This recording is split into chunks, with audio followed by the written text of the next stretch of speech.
at our home away from home, Tremonti's Meat and Seafood in Baton Rouge. You've heard us talk about Tremonti's right over there by Parkview Baptist School, corner of Sherwood and Airline Highway. Well, I guess Segan and Airline Highway, depending on what direction.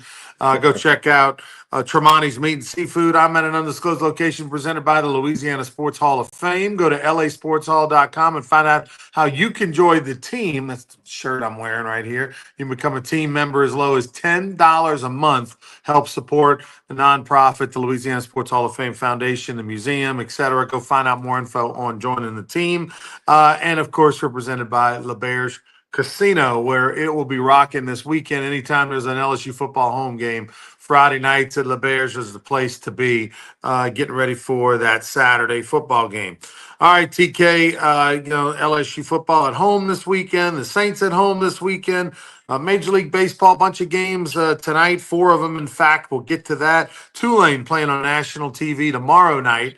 But first little bit of news we want to talk about. We're going to go Texas Collegiate League, because what else would you talk about in October but the TCL, the Texas Collegiate League? If you watch this show, you obviously know that we are Rougarou centric for the last X amount of years, 4 years, in fact. But in the Baton Rouge, Rougarou had some big news. And of course, now we have Gumbeaux Gator news as well over in Lake Charles, now that we own that team. But yesterday, a big day for both of the franchises, because we announced that new coaches would be at each organization. One, over in Baton Rouge, excited to announce Mike Forbes to a 3-year contract. Mike Forbes from Baton Rouge, played at Central High, played college baseball, played professional baseball for a little while, and has been an excellent high school baseball coach over the last 10 plus years. He won a couple state championships at Central, where he spent, I think, 8 seasons as head coach over there, his alma mater. And then after 2 years as a head coach in Bruley High School, he's now over at Walker High. Just finished his first year, this 25 at Walker High School. They're getting an all new turf field this off season. A lot of big things happening over at Walker High. But now he'll be the next the head baseball coach for the Baton Rouge Rougarou for the next 3 years. So excited about that. A lot of folks are pumped for him. If you go to social media, you see everybody congratulating Mike Forbes on being the next Baton Rouge Rougarou head coach. And of course, that lends itself to say, well, why the change, Tommy? Because you won a championship. Rougarou went 40-11 this past year. Why would you make a change? Well, anytime you have the opportunity to lock in a head coach for 2-3 seasons, anything like that, you're going to take it, especially against somebody we've offered the job to in the past and couldn't quite make it happen because it wasn't the right timing for him. But Stephen Klein and Carl Abiu did such a good job in their first year as coaches for the Rougarou last year, will be now moving to Lake Charles. Both of them are New Orleans natives. Both of them make a living in sports and make a living in private lessons and personal training. And Carl does that full time. Stephen also is the hitting coach for Delgado Dolphins this year down there for Joe Sherman. Well, they're going to take their challenge to Lake Charles and going to be the head coaches and the coach and pitching coach over there. And that's exciting for them, Tommy, because as you know, in the summertime, over in Baton Rouge, a lot of your free time is worried about that field, taking care of that field, worrying about that field, dodging the raindrops, putting the tarp on and off. You don't have those issues in Lake Charles. It's a full turf field at McNeese State University.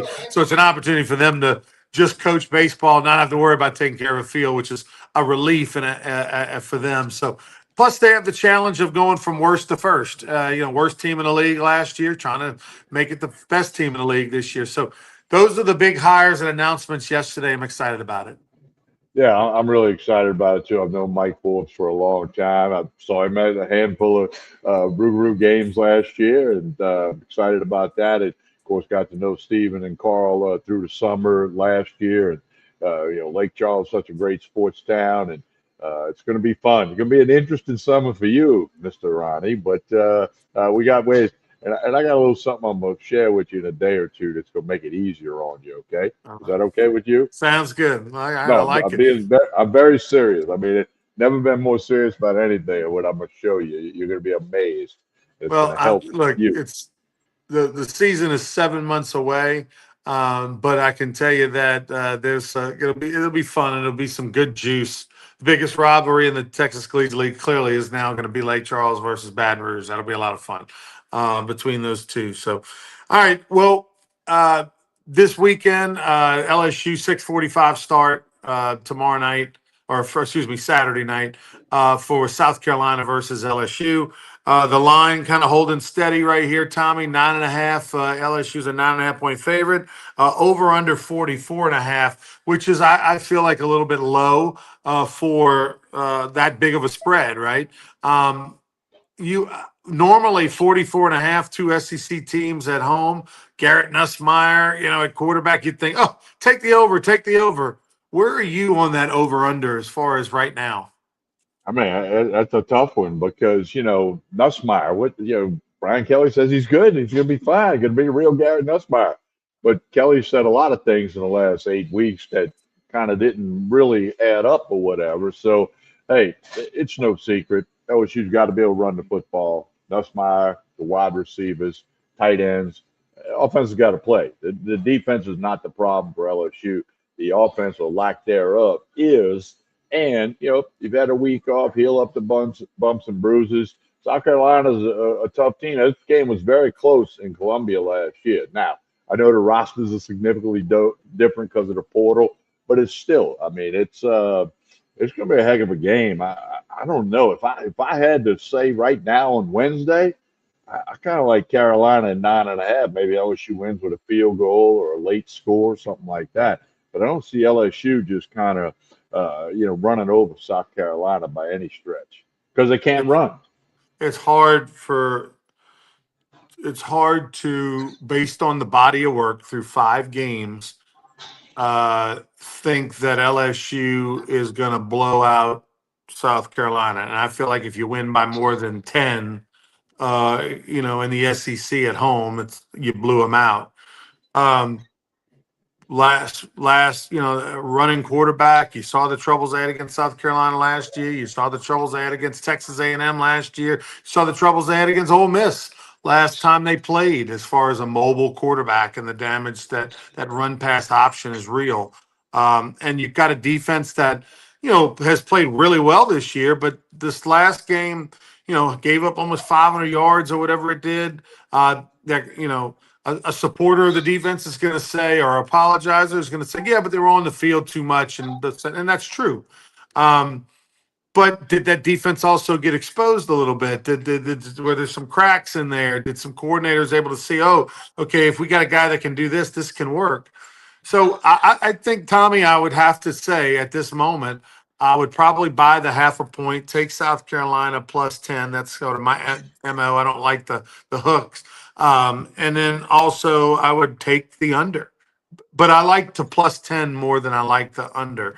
But if I had to take an over under, I would probably take the under. I think a 24-17, man, is a good score. 21-17, 21-20, I feel like that's a good spot. Of course, they did a great job on that over under because that's about what I would probably have had it.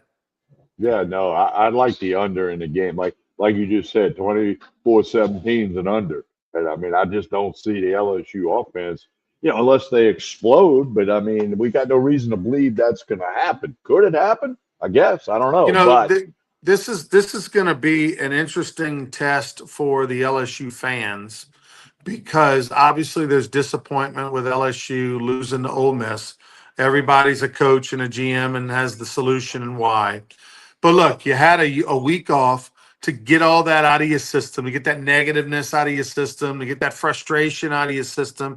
And then all of a sudden becomes this week where if you're a true LSU fan, you're jonesing a little bit. You didn't get the football last weekend. You're missing it a little bit. So now you can turn the page and move on. You get a night game, which is what you always want in Tiger Stadium. LSU's record speaks for itself. One of the best in the country at night, no matter who they play. but everything's still in front of you. You go out there, you take care of business with South Carolina. You win decisively. I don't know, decisively, 2-touchdown win, and now all of a sudden LSU fans are back on the bandwagon. Okay, look, we got a winnable road game next week at Vandy. Yeah, Vandy's only got one loss, but it's still Vandy. We still think we should go up there in Nashville and take care of them regardless. We know it'll be hard fought, but LSU feels like, okay, we can go win that. And now all of a sudden you got some momentum going.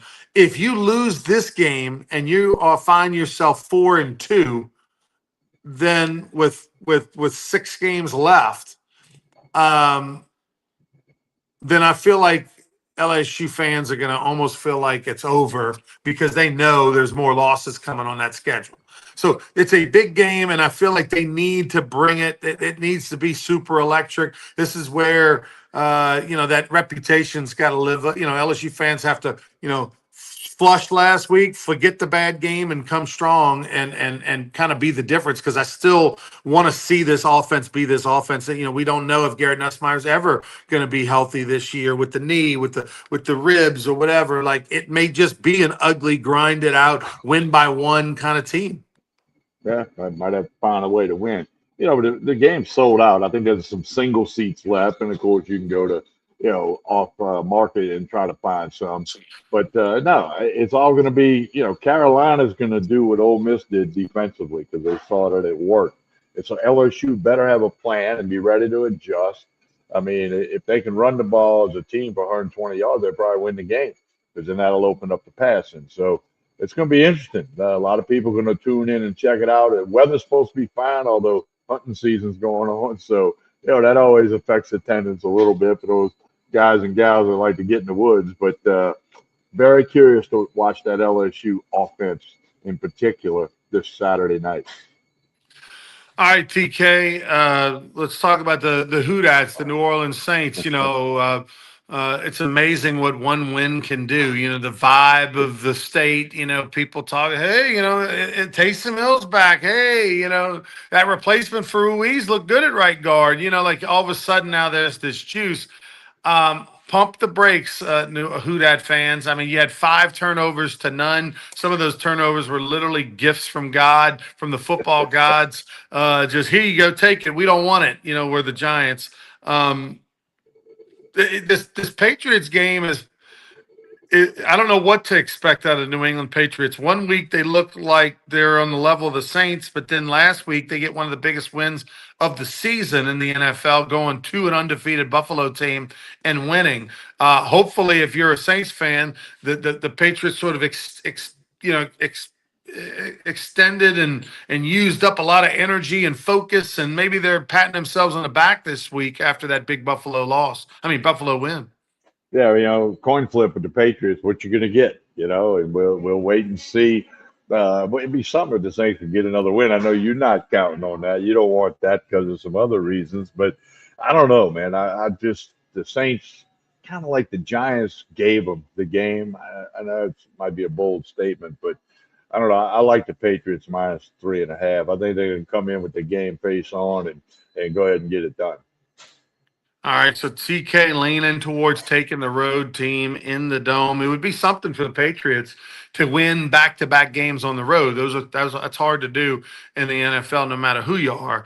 But we have seen road teams travel pretty well, so I would imagine you're going to see a lot of Patriots fans in New Orleans, no question. 46.5. How about that? The Saints line is bigger than the LSU line as far as the total at home. You don't usually see that very often.